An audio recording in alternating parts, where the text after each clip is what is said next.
Assalamualaikum warahmatullahi wabarakatuh. Sobat semua, ketemu lagi dengan channel Vinatronic Malang.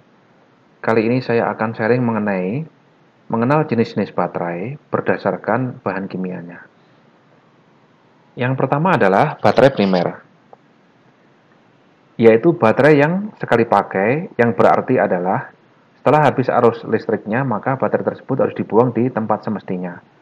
Jadi baterai ini adalah terbuat dari bahan kimia ya, jadi tidak boleh dibuang di sembarang tempat ketika kita sudah menggunakannya. Kemudian jenis-jenis baterai primer adalah yang pertama baterai heavy duty. Ini penampaknya kurang lebih seperti ini ya. Jadi baterai ini dibuat dari karbon zinc dan baterai ini paling murah dan banyak digunakan dalam rumah tangga ya. Jadi untuk peralatan rumah tangga, mainan anak-anak dan seterusnya. Yang kedua adalah baterai alkalin atau zinc alkalin manganese dioxide baterai. Jadi baterai ini memiliki power yang lebih dan umur simpan yang lebih lama daripada baterai heavy duty yang ini. Penggunaannya sama ya untuk peralatan rumah tangga, mainan anak, dan seterusnya. Kemudian yang ketiga adalah baterai lithium cells, yaitu memiliki kemampuan kinerja yang jauh lebih baik, melampaui baterai elektrolit konvensional. Kemudian baterai lithium ini umumnya sebesar uang koin saja ya, jadi maksimal ukurannya adalah ukuran AA. Kemudian umur simpannya bisa lebih dari 10 tahun dan tetap bekerja dengan baik ya pada suhu yang rendah, seperti itu. Kemudian penggunaan baterai lithium cell ini biasanya terbatas pada kepentingan militer biasanya, seperti itu. Kemudian juga ada baterai silver oxide cell. Jadi baterai jenis ini memiliki kepadatan energi yang sangat tinggi ya, tetapi harganya juga mahal karena terbuat dari bahan silver atau perak, seperti itu. Kemudian karena ukurannya sangat kecil, ya umumnya sebesar kancing baju ya, maka baterai ini digunakan untuk jam tangan dan kalkulator. Penggunaannya seperti itu. Oke, lanjut ya. Yang berikutnya adalah baterai sekunder. Jadi baterai sekunder ini adalah baterai yang bisa digunakan berulang karena bisa dicas kembali. Jadi setelah kita ada pemakaian, isinya arusnya habis, maka ini bisa dicas kembali.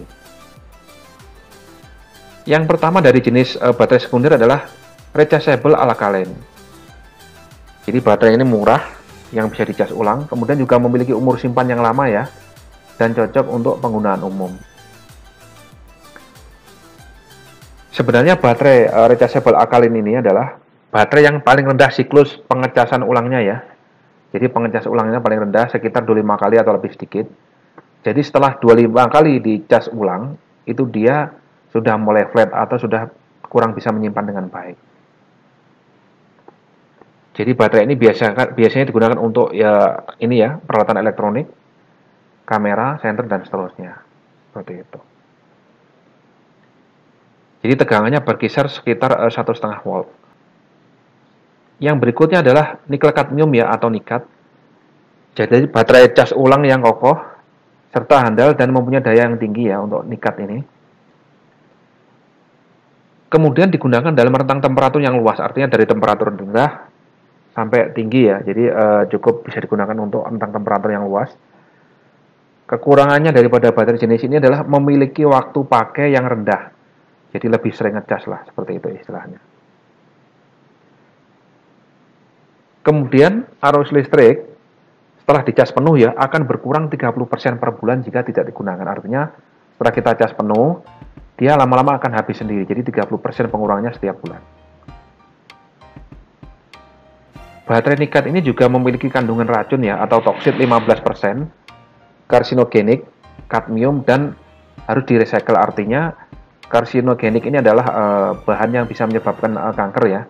Makanya tidak boleh dibuang sembarangan dan harus direcycle baterai bekasnya. Jadi penggunaannya biasanya untuk peralatan pertukangan ya, karena pertukangan ini memerlukan daya yang besar, maka baterai ini cocok untuk penggunaan atau tenaga yang tinggi ya untuk peralatan pertukangan. Kemudian tegangannya adalah 1,2 volt per sel begini. Seperti itu. Kemudian yang ketiga adalah nickel metal hybrid. yaitu baterai yang memiliki daya 30% lebih kapasitasnya dibanding dengan baterai nikat pada tegangan yang sama. Jadi dengan tegangan yang sama itu dia mempunyai kapasitas yang lebih besar daripada yang model nikat seperti ini. Kemudian cycle life lebih tinggi dan memiliki kemampuan pada beban arus yang lebih tinggi. Kalau cycle life ini istilahnya jumlah cas ulang setelah pemakaian ya, berapa, misalnya 500 kali, 200 kali dan seterusnya. Ini namanya cycle life baterai dari sebuah baterai.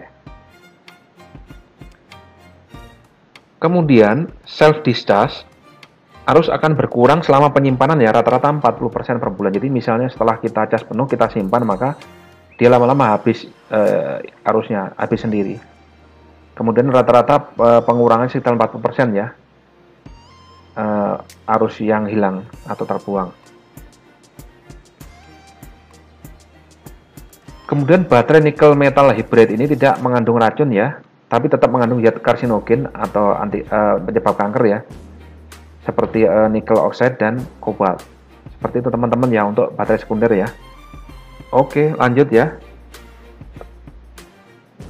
Yang keempat adalah baterai lithium ion. Jadi beratnya lebih ringan 30% dan kapasitasnya lebih 30% dibanding dengan baterai nikel metal hybrid. Kemudian self discharge-nya adalah rata-rata 20% per bulan. Jika terkena panas akan merusak baterai, bahkan dapat terbakar. Ini bahayanya yang untuk baterai lithium ion ini.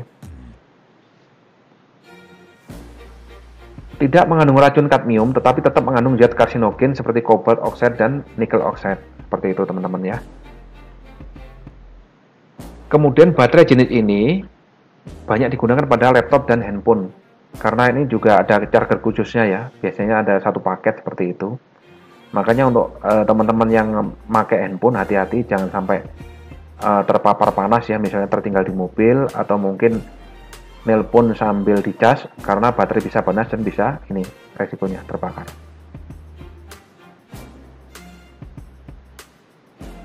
Ini ya penggunaannya ya secara umumnya ya. Kemudian tegangannya adalah sekitar 3,6 sampai 3,7 volt. Nah, yang terakhir adalah lead acid. Ya ini sebenarnya yang mau kita bahas secara detail nanti untuk video lanjutannya. Ini yang betul-betul banyak kita gunakan nanti, yang lead acid ini yang akan saya bahas secara detail. Baterai lead acid adalah baterai asam timbal yang lebih dikenal dengan nama Aki. Jadi istilah umumnya Aki orang bilang ya, sangat populer di seluruh dunia. Daya tahan tinggi dan sangat ekonomis. Kemudian bahan timbal atau lead merupakan racun dan bersifat karsinogen dan harus didaur ulang dengan baik. Sama ya, karena ini baterai adalah bahan kimia. Bisa didaur ulang untuk memproduksi baterai yang baru, seperti itu. Jadi penggunaannya itu biasanya sangat banyak sekali ya. Jadi mulai aki mobil, UPS, lampu tenaga surya, mobil golf, pelayaran dan seterusnya. Jadi ini adalah baterai umum yang digunakan pada peralatan rumah tangga maupun industri.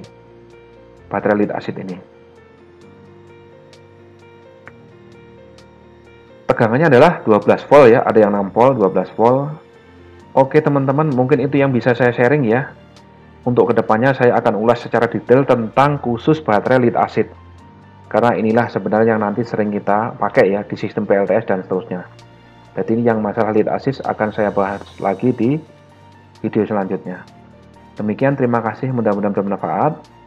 Ada pertanyaan atau tambahan silahkan tulis di kolom komentar ya teman-teman ya. Terima kasih. Wassalamualaikum warahmatullahi wabarakatuh.